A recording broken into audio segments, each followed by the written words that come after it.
বন্ধুরা, পিঙ্কি কিচেনে সবাইকে স্বাগত জানাই। আজকে আপনাদের সাথে বিটের একটা রেসিপি শেয়ার করছি।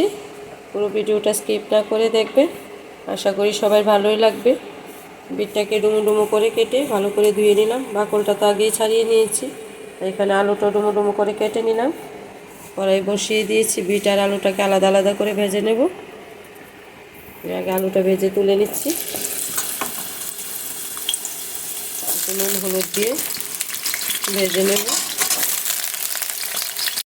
মশলা নিচ্ছি এক টুকরো আদা, 4-5টা কাঁচা লঙ্কা, একটু জিরে, একটু ধনের গুঁড়া।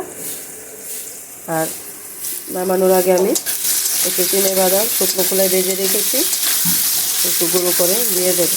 রেসিপিটা কিন্তু খুবই টেস্টি, টমেটো ব্যবহার করব। এভাবে একদিন ট্রাই করে দেখতে পারেন, রুটি ভাত সব কিছুর সাথেই ভালো লাগে। আর এক্ষণের যে সিজনটা একটু টক টক খেতে ইচ্ছেই করে। আলুটাকে ভেজে তুলে নিলাম, একদম লাল করে ভেজে নিয়েছি। এখন বিটটাকে একটু নুন হলুদ দিয়ে ভেজে নিচ্ছি। বিটটা খেতে যদিও মিষ্টি, কিন্তু রান্নাটা খুবই টেস্টি হয়।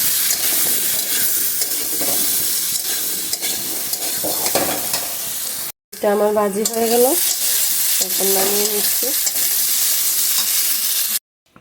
দিয়ে দিয়েছি কড়াইয়ের মধ্যে পরিমাণ মতো তেল। এখন শুকনো লঙ্কা দিয়ে দেবো ফোড়নের জন্য।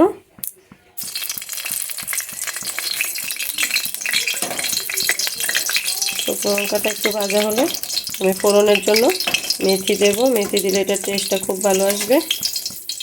লঙ্কাগুলি ভাজা হয়ে গেছে, এখন ফোড়নে আমি মেথি দিয়ে দিচ্ছি অল্প পরিমাণ।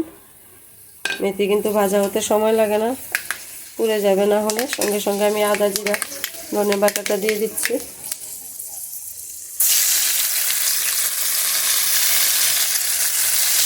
দিয়ে দেবো একটু চিনি আর একটু হলুদের গুঁড়ো। দিয়ে দিলাম একটু চিনি, যেহেতু মিষ্টি বিট তাহলে অল্প পরিমাণ চিনি দিয়েছি, ইচ্ছে করলে চিনিটা অ্যাভয়েড করতে পারেন।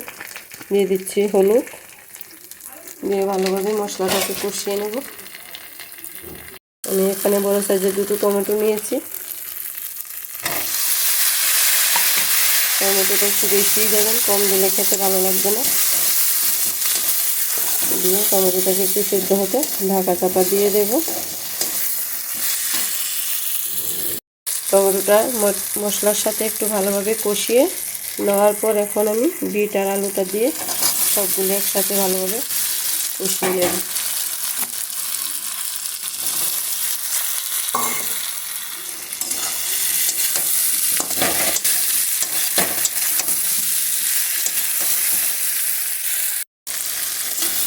কষানো আমার মোটামুটি হয়ে গেছে। যদি বন্ধুরা আমার রান্নাগুলি আপনাদের পছন্দ লেগে থাকে, একটা লাইক অন্তত করবেন, কমেন্ট করে জানাবেন কীরকম হলো। আমার চ্যানেলটাকে সাবস্ক্রাইব করে আমার পাশে থাকার অনুরোধ রইল। আমি একটু জল দিয়ে আমি ঢাকা দিয়ে দেব। তারপর নামানোর আগে আমি ধনেপাতা কুচি আর বাদামের গুঁড়োটা দিয়ে তারপর নামাবো।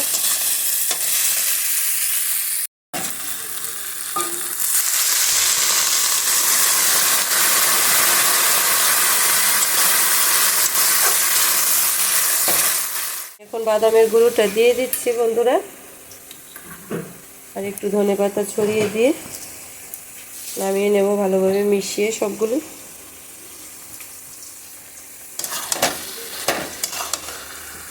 দেখুন বন্ধুরা, বিটের রেসিপিটা কীরকম লাগলো কমেন্টের আশায় থাকবো। আজকের মতো ভিডিওটা এখানেই শেষ করছি। ধন্যবাদ সবাইকে, ভালো থাকবেন, সুস্থ থাকবেন। পরের কোনো সুন্দর রেসিপির সাথে আবার দেখা হচ্ছে।